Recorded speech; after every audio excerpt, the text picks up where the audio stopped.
Hi there, I'm Rob Stewart. It's all about saddles, shells, beans, and cactus on America's Heartland this time. We'll take you from Arizona to Georgia with a stop in Arkansas to bring in the soybean harvest. What does it take to keep down the cost of food for consumers like you? Well, this Arkansas family says modern technology is helping farmers to do just that. Do you like your peanuts salted in the shell or spread on bread and peanut butter? One Georgia farmer has some suggestions for you. Some say they're stubborn, but we'll introduce you to people who say that mules are the best farm animals around. And then handle with care. This Arizona family is all about raising cactus. It's all coming up on America's Heartland. America's Heartland is made possible by America never stops. Neither do the farmers and ranchers who call her home. And as rural America grows further, farm credit will be there, just as we have for 100 years. Crop Life America, representing the companies whose modern farming innovations help America's farmers provide nutritious food for communities around the globe. The Fund for Agriculture Education, a fund created by KVIE to support America's Heartland programming. Contributors include the following. You can see it in the eyes of every woman and man in America's heartland, living close to the land. There's a love for the country and a pride in the brand. In America's heartland, living close to the land.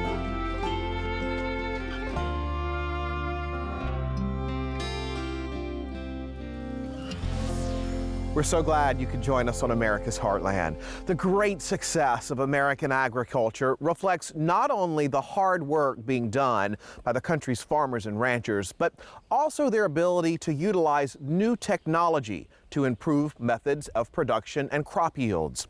That makes it possible to produce food, fuel, and fiber for consumers in the U.S. and around the world. But let's go back to that hard work for a moment. Autumn is harvest time for the majority of American farmers, and a time when entire families pull together. For one family in Arkansas, that means non-stop action till the crop is in.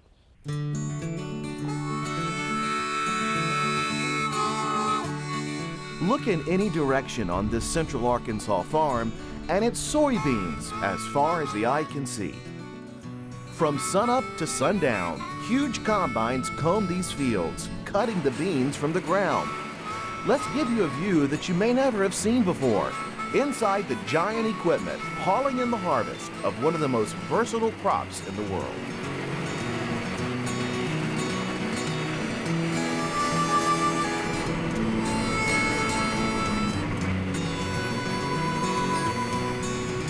Quarterbacking the soybean harvest team is Dow Brantley.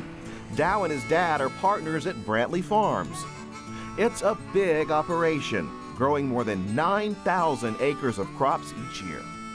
Dow, we really came at the perfect time, harvest in full swing, and here you see the soybean in the process of drying. These are almost there and these are ready to go. What did it take to get this plant to this level? You know, it's a lot of hard work, and this year, because of the situation of the drought, a lot of irrigation to make this crop, to make these beans. On top of that, we're working very hard to keep the weeds out of it and insects as well. We're around 7 days a week to harvest. So it's not just plant and pick? No. I wish it were that easy, but no, there is a lot to see about these crops to get the high yields that we want to achieve. Once harvested, the Brantley's beans are crushed and turned into oil or meal. More than half of the soybeans produced in Arkansas are shipped down the Mississippi River and exported worldwide through the port of New Orleans. Dow's career path took him off the farm for a time, acquiring technology skills he was able to apply to the family business on his return. Today, those computer programs, equipment enhancements, and crop monitoring systems have improved yields. Dow brought skills that we really needed. We had opportunity, we had land we could produce. We'd been doing it Could we take it and move it forward? Yeah, we could with technology, with knowledge. Moving forward meant more than doubling the 4,000 acres his dad was then planting. Today, the Brantleys raise soybeans, rice, corn, and cotton on land that stretches their farm more than 20 miles.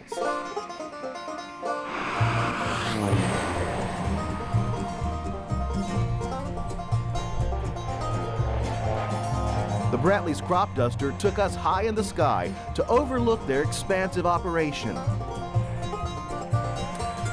Technology plays a key role here, even to managing the aerial spraying on the Brantleys' cotton crop. Computerized applications target specific rows, reducing the amount of chemicals needed. Dow says it's all a matter of being efficient and effective. Anywhere from the guidance on the tractor or combine to computer programs in our office to help us keep up with input cost, who sprayed what field, things of that nature. Juggling harvest time on this September day means going from one crop to another. Their cotton is picked and rolled into these modules and sent straight to the mill. Their grains stored in a state-of-the-art silo system.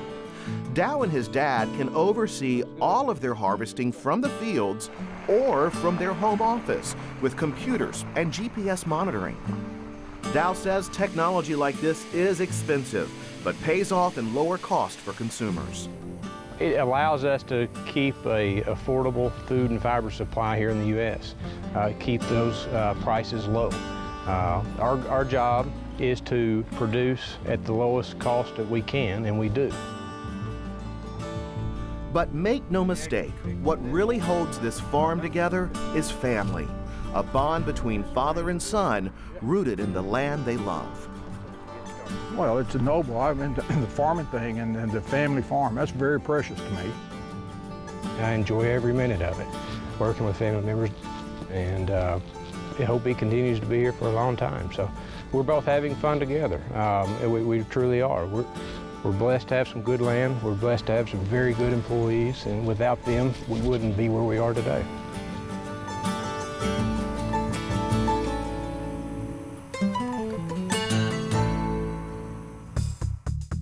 You'll understand why soybeans are called the miracle bean when I tell you that soybeans are used in animal feed, hundreds of food and household products, ink, plastics, wood adhesives, and candles. More soybeans are grown in the U.S. than anywhere else in the world. And one more fun fact, 1 acre of soybeans can produce 82,000 crayons. Let's talk about another crop used in producing everything from food items to cosmetics and chemicals. And what would a ball game be without them? I'm talking about peanuts. Georgia is well known as the peach state, but Georgia also leads the nation in the production of peanuts. And Jason Schultz says that means critical decisions on when to plant and when to harvest.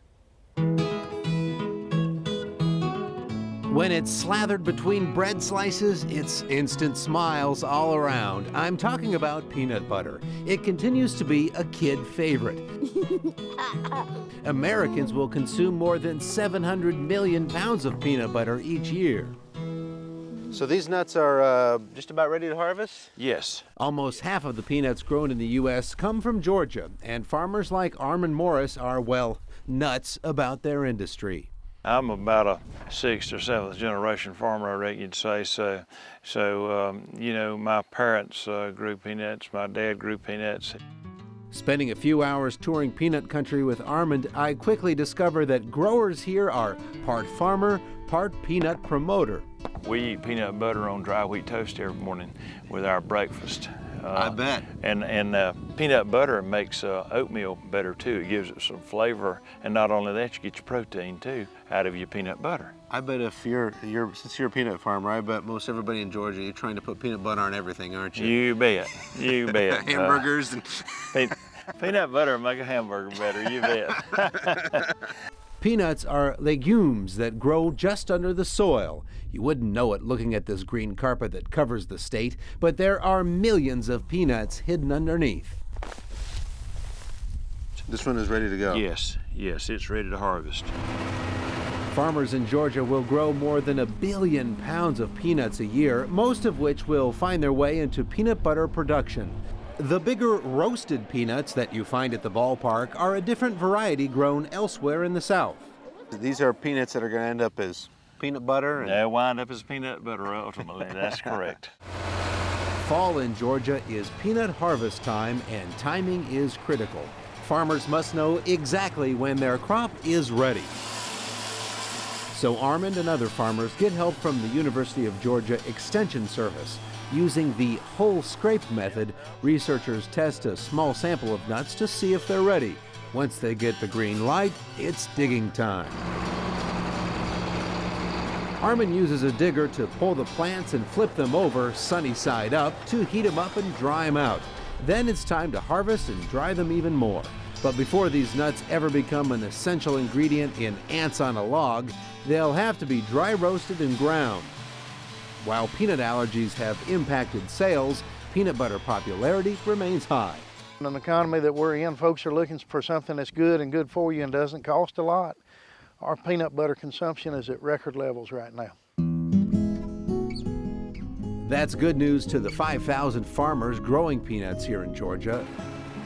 The state's most famous peanut farmer was our 39th president, Jimmy Carter. If you look at Georgia and look at our processing, look at the peanut shelling, the peanut buying points, farm supplies and things like that, we're about $2.5 billion just to the Georgia economy. They're proud of their peanuts in these parts. Farmers like Armand have found success carrying on a tradition and building on a legacy. And that includes a southern snack you'll find at roadside restaurants. These are fresh peanuts right These out of are the ground. fresh peanuts. There's some that we dug yesterday, picked them off and boiled them early this morning for y'all to have some of the most famous and the freshest peanuts that there is available. Look at that. For so these for are boiled. consumption. How yes. long do you boil them? Oh, you boil them about an hour, hour and a half, kind of like you want, just so far as your taste is. And we like for them to be tender. Kind of like a pea. It doesn't taste like it's not crunchy like a nut. That's right. It does. It really. It tastes kind of like a pea. Is exactly right. Yeah. And if you eat peas, you're gonna like boiled peanuts even better. Boiled or whipped into peanut butter, peanuts are one of Georgia's most famous claims to fame. That's exactly right. Americans spend more than $500 million each year on peanut butter. Creamy or crunchy? 60% of Americans like creamy best. And get this, folks at a peanut butter promotion in Oklahoma City created a peanut butter and jelly sandwich that weighed 900 pounds.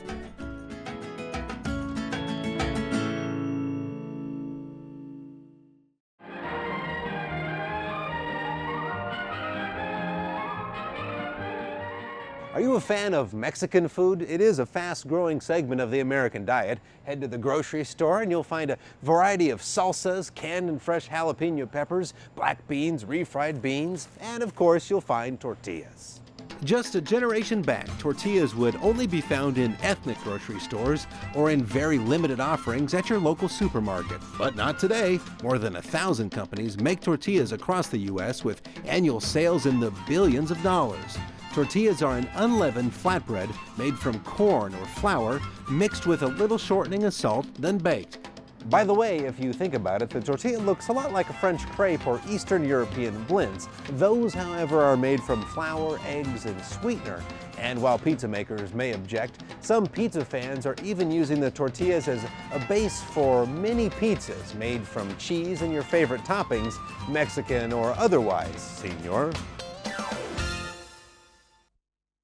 You know, one of the great things about doing a show like America's Heartland is the fact that we get to go to great places and meet great people. You know, like the folks you've seen in our earlier stories. Now, we've taken you on cattle drives, sheep roundups, and actually fed some big buffalo. But how often are you up close and personal with mules?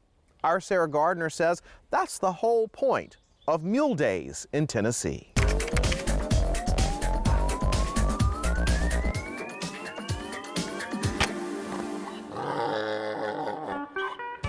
I take a week off from work. It's a vacation for me to get to come to Mule Day. Coy Flowers is one of thousands who converge on Tennessee to celebrate the virtues of a widely misunderstood animal. You would come to a halt right there, please, sir. They're a very smart animal. They're not as stubborn as a lot of people want to believe them to be. This whole country was based on mules. I mean, I don't believe the country would have survived without them. You could say that, along with horses, mules pulled American agriculture through more than a century of growth right into the industrial age.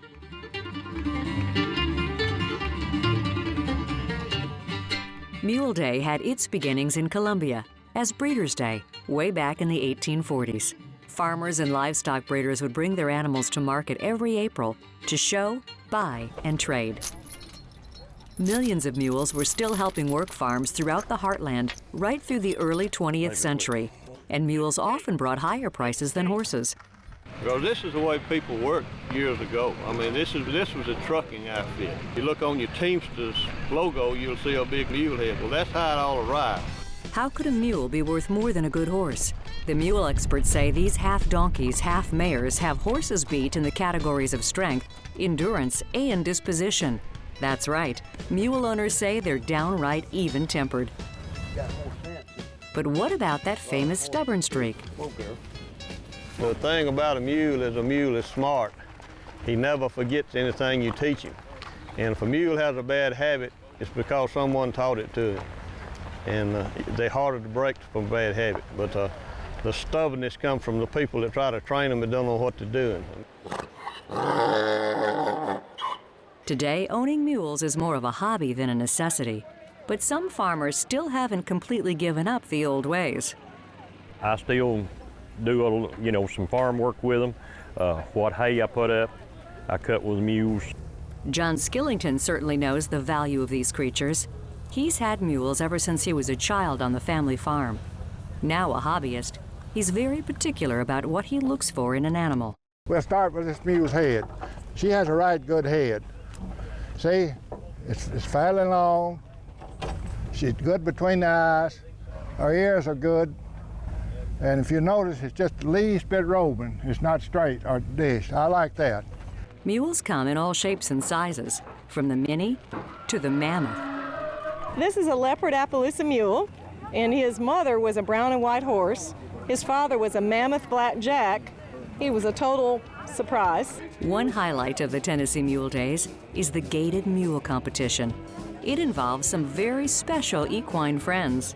Gaited mules are often bred from the Tennessee walking horse and have a similar smooth gait. Competitors try to show the judges that their mule has the best stride. Fancy footwork from a one-of-a-kind animal. Mules are the animal of choice for many outfitters hauling people and goods through rough terrain. Mules are extremely sure-footed even in mountainous areas. And don't test this out. Mules are supposedly able to kick with their hooves in any direction, even sideways. When you talk about crops, you probably think of corn, wheat, soybeans, even things like apples, oranges, or blueberries. How about something a bit more unusual? Well, I discovered a family in the Arizona desert who decided decades back that their crop was going to be sharp and spiny cactus.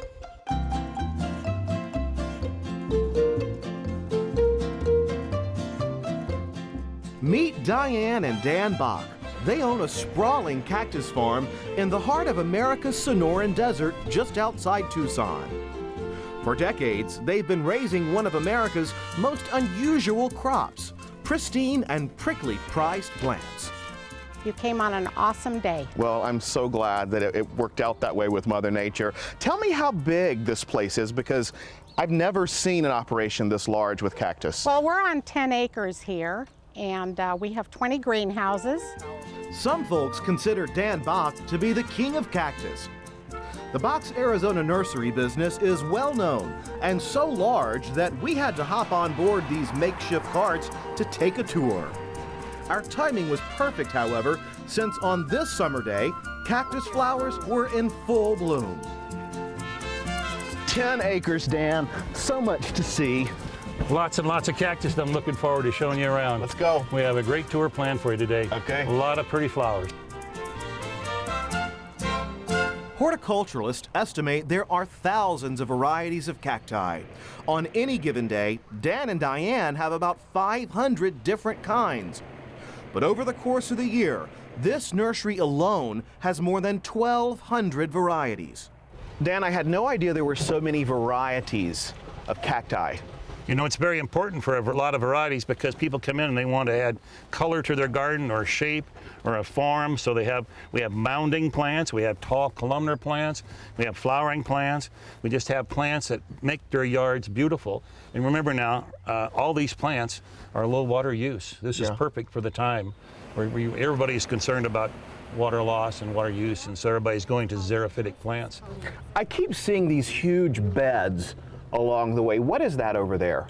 Well, that's an area where we make cuttings. That we propagate these plants. It accelerates the propagation and the speed if we can make a big cutting rather than growing it from a little tiny seed, which I'm going to show you a little bit later on. Well, can we go over there? Let's go. Let's go.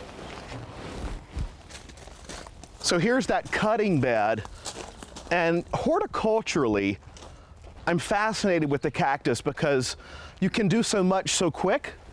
Well, the idea is to accelerate production, so where we can't grow things from seed quick enough, we produce them from cuttings. Okay, how? So this bed here would produce, I think about every year we get about 3,000 cuttings out of here. My goodness. And the process is just a matter of doing this. Oh, wow. And then does this just grow? Yes. That's prickly. You see, yeah, it is prickly. Right around inside here, you can see where the roots would grow out around this ring in center here. The water storage tissue is out here, and right around this center here is where the roots are going to grow out from. And this is just one of the box cacti cutting beds. The nursery produces 500,000 cactus cuttings each year. The grafting speeds up the growth process by about 3 years. But the box also plant cactus seeds and graft their own cactus creations. What I love showing is that people can do this at home. Yeah, sure they can. Now people do it all the time, especially members of the local cactus club. They do this a lot. I mean, they propagate their own plants and then share them with the other members of the club. Sure, we don't do anything here we require smoke and mirrors. We're just regular, ordinary, down-to-earth science, you know, basic science. That basic science is what's behind these creations. Dan and his son also pollinate and propagate their own varieties of flowering cacti. And perhaps 1 in 1,000 will be worthy of a new name. For example, this is mango, this is raspberry, epic back here, and this is sunflower, which Dan Jr. developed doing this very same process. Wow. So do you name them after special people? Well, we name them after anybody you want. If you grow them, that's the rule. You get to name them. Have you named one after your sweet wife? No, I haven't found one pretty enough yet. Good man. Many of these plants are showstoppers. Some, like this prickly pear, can grow 15 feet tall. But the star of the show, the mighty saguaro. They can grow to 60 feet tall. And it takes decades for an individual saguaro to grow its recognizable arms. Saguaros can live for more than a century. You said it best when you said that the saguaro is iconic. It is. It's almost hard to believe that this plant that can stand here in the heat in the summertime when the south side of the plant can get, you know, over 120 degrees, 130 degrees, and how it can stand there and take all that abuse. It's just amazing to me. I don't know how it's possible.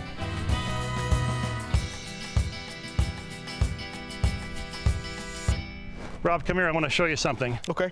I want to point out this golden barrel cactus here. It's beautiful. As you can see, the bright yellow color, it's absolutely a spectacular plant. Wouldn't you agree? And the greens. Absolutely beautiful. But look at the flowers here. These flowers are open completely, yet they're not very attractive, aren't they? Yeah, hard to see. Yeah, they're hard to see. They're hard to see because the plant is so pretty. Yet earlier we saw the most inornate plants had such beautiful big flowers. Big colorful ones, yes. Big beautiful flowers. This is kind of reminds you of people. Maybe the most inornate person might have the most beautiful soul. I like that. Very well put. Very well put. Relating our souls to something that comes right from the earth. Thank you.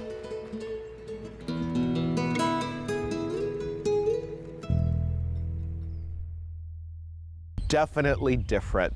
Before we go, let me tell you about some great stuff that you can find on our America's Heartland website. You'll find us at americasheartland.org. We have plenty of video there to share with you.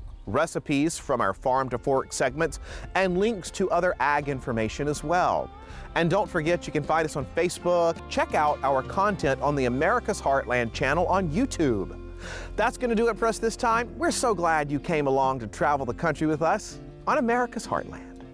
You can see it in the eyes of every woman and man in America's heartland, living close to the land. There's a love for the country and a pride in the brand in America's heartland, living close to the land. America's Heartland is made possible by America never stops. Neither do the farmers and ranchers who call her home. And as rural America grows further, farm credit will be there, just as we have for 100 years. Crop Life America, representing the companies whose modern farming innovations help America's farmers provide nutritious food for communities around the globe. The Fund for Agriculture Education, a fund created by KVIE to support America's Heartland programming. Contributors include the following: